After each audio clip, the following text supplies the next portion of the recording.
কিছু কিছু পুরুষ মানুষ আছে, তারা সংসারে কোনো কাজই করে না, তারা কোনো দিক দিয়ে ফিরে দেখে না যে কোনটা হচ্ছে এবং কোনটা নিচ্ছে, কোনটা নাই, কোনটা আছে।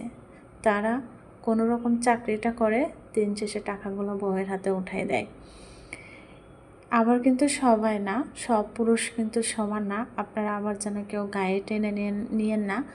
এক একজন পুরুষ এক এক রকম, এক একজনের ফ্যামিলি এক এক রকমভাবে চলে, তাই না?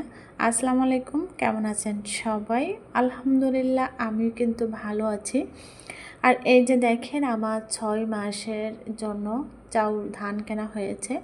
এই ধানটা রৌদ্রে দিয়ে শুকিয়ে চাল করে রেখে দেব। 6 মাসের আর কোনো চিন্তাই থাকবে না। আর কেনা চাউলের ভাত আমরা খাইতে পারি না, আমাদের অনেক কষ্ট হয়ে যায়। ঝিল ধান আবার সেগুলো ঝাড়তে হয়। ধান কিনে রোদে দিয়ে শুকাইয়ে কিন্তু রাখলেই কিন্তু কোনো সমস্যা হয় না। আর এখন বাজারে নকল চালের সরাসরি গড়াগড়ি, তাই আমরা সবাই মিলে ধান কিনে চাল তৈরি করে রেখে দিই, পুরো বছরের তা রেখে দিই।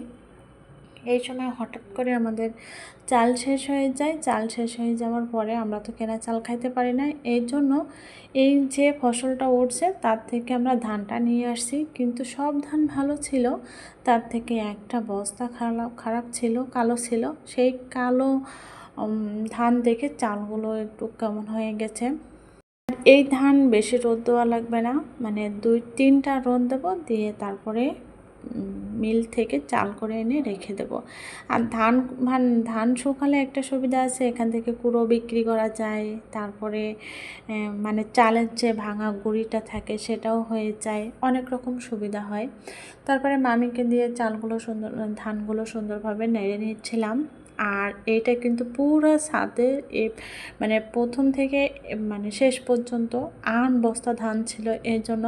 আর এখানে পাতলা করে মেলাই দেওয়া হচ্ছিল যাতে তাড়াতাড়ি শুকায় যায়। আর আমার যেদিন ধান আমরা মিলে নিয়ে যাব সেই দিন না হঠাৎ করে বৃষ্টি আইছে।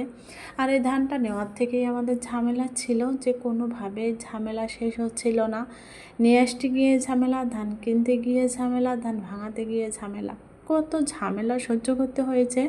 তারপরেও যাক আলহামদুলিল্লাহ 6 মাসের চাল করা হয়ে গেছে, এটাই আল্লাহর কাছে শুকরিয়া। মামি পা দিয়ে ধানগুলো নেড়ে দিয়েছে, তারপরে হাত দিয়ে সুন্দর করে দিয়ে দিচ্ছে। এইভাবে কিন্তু 3টা দিন কাজ করতে হচ্ছে। আর যে লোকটা আছে সেই লোকটা দিয়ে আমরা একটু কাজ করে নেই, বস্তাগুলো টেনে নেই। এই যে দেখো, এ মাথা ও মাথা কি সুন্দর দেখা যাচ্ছে না? সবাই ভালো থাকো, সুস্থ থাকো, রাখছে। আল্লাহ হাফেজ, নেক্সট ভিডিওতে দেখা হবে।